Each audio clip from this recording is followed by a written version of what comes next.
কুরআন ও হাদিসের আলোকে বিশ্ব নবী হজরত মুহাম্মদ সাল্লাল্লাহু আলাইহি ওয়াসাল্লাম এর জীবনী ও অলৌকিক ঘটনাবলী পাঠ ৫১। তবে তাদের চির পূজিত দেবতাদের সর্বনাশ হবেই, সাথে সাথে তাদের প্রভাব প্রতিপত্তিও যবনিকাপাত হয়ে যাবে। এজন্য তারা জীবন দিয়ে হজরত মুহাম্মদ সাল্লাল্লাহু আলাইহি ওয়াসাল্লাম এর বিরুদ্ধে জ্বলে উঠত। প্রিয় নবীর চাচা আবু তালেবের উক্তি থেকেও আমরা সে ধ্যান ধারণা উপলব্ধি করতে পারি। তাকে যখন মুহাম্মদ সাল্লাল্লাহু আলাইহি ওয়াসাল্লাম ইসলামের দাওয়াত দিতেন তখন তিনি বলতেন, মুহাম্মদ, আমি জানি তুমি মিথ্যাবাদী নও, কিন্তু কি করে পৈতৃক ধর্মত্যাগ করি। মুসলমানদের আবিসিনিয়া হিজরত ৬১৫ খ্রিস্টাব্দ ৫৯৪ বছর। মক্কার মুশরিকদের উপর্যুপরি বিরোধিতা, কষ্টপ্রদান এবং নির্মম অত্যাচার ও শাস্তিদানে যখন মুসলমানদেরকে হিজরত করতে বাধ্য করল, তখন ৫ সদস্যের একটি ক্ষুদ্র হল আফ্রিকার বিখ্যাত দেশ হাবশার, আবিসিনিয়ার দিকে হিজরত করলেন এবং তারা ঈসাই বাদশাহ আশহামার রাজ্যে গমন করে আশ্রয় গ্রহণ করেন। এর কিছুদিন পর আরও ৮ জন মুসলমান নরনারী সেখানে হিজরত করেন। কিন্তু কোরাইশ নেতৃবৃন্দ তাও বরদাস্ত করতে পারল না। তারা আশহাম নাজ্জাশীর দরবারে তাদের খ্যাতমান লোকদের এক প্রতিনিধি দল পাঠিয়ে এ দাবি জানাল যে আশহামা যেন মুসলমানদেরকে তাদের হাতে ন্যস্ত করেন, কারণ তারা ধর্মত্যাগী হয়ে এবং পূর্বপুরুষের ধর্মকে বর্জন করে জাতির মধ্যে বিভেদ সৃষ্টি করার কারণ হয়েছে এবং এখানে অবস্থান করেও এখানকার বাদশাহর ধর্মের বিরোধী হয়ে রয়েছে। বাদশাহ নাজ্জাশীর দরবারে হজরত জাফরের ভাষণ। বাদশাহ আশহামা নাজ্জাশী মুশরিক প্রতিনিধি দলের দাবি শুনে মুসলমানদেরকে জবাব দেওয়ার জন্য দরবারে ডাকালেন। তাদের নিকট থেকে ইসলামের অবস্থা সম্পর্কে জিজ্ঞাসাবাদ করলেন। তখন হজরত জাফর রাদিয়াল্লাহু আনহু ইসলাম সম্বন্ধে এক জ্ঞানগর্ভ ভাষণ ইসলামের পবিত্র তালিমের সংক্ষিপ্ত চিত্র নাজ্জাশীকে অবহিত করলেন। হজরত জাফর ইবনে আবু তালিব রাদিয়াল্লাহু আনহু বাদশাহ ও তার সভাসদবৃন্দকে সম্বোধন করে বলেন, বাদশাহ নামদার, আমাদের উপর দিয়ে এক দীর্ঘকাল অতিবাহিত হয়ে গেছে। তৎকালে আমাদের মূর্খতার এই অবস্থা ছিল যে এক আল্লাহকে ত্যাগ করে বহু প্রতিমার পূজা করতাম এবং নিজেদের গড়া প্রস্তর মূর্তির পূজা করা আমাদের অভ্যাসে পরিণত হয়েছিল। মৃতজন্তু ভক্ষণ, ব্যভিচার, লুটতরাজ, আত্মীয়তা বিচ্ছেদ দিবারাত আমাদের কাজ ছিল।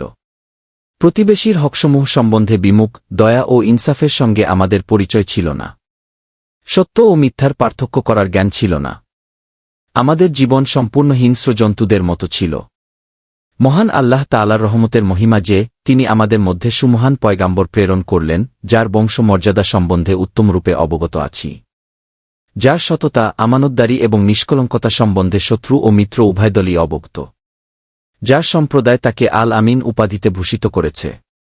তিনি এলেন এবং আমাদেরকে আল্লাহর একত্ববাদ শিক্ষা দিলেন।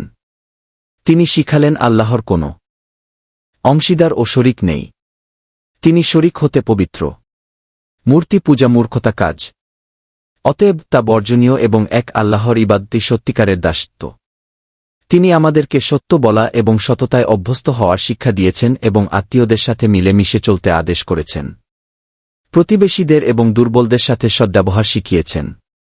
হত্যা ও লুটতরাজের প্রথাকে বিলুপ্ত করেছেন। ব্যভিচারকে হারাম এবং অশ্লীল কাজ বলে এ মানবতার অপমানকর কাজ হতে আমাদেরকে মুক্ত করেছেন।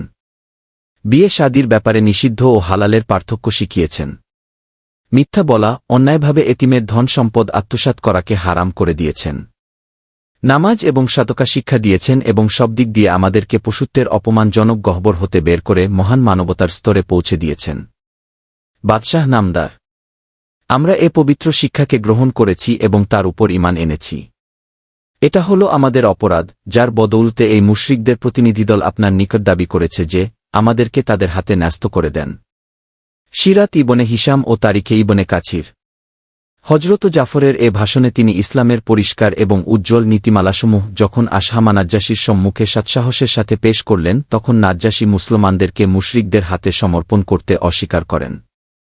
অতঃপর হজরত জাফরকে নবীর উপর নাইলকৃত কোরআনের কিছু অংশ শোনাতে বললে তিনি মধুর সুরে পবিত্র কোরআনের সূরা মরিয়মের কয়েকটি আয়াত পাঠ করে শোনান।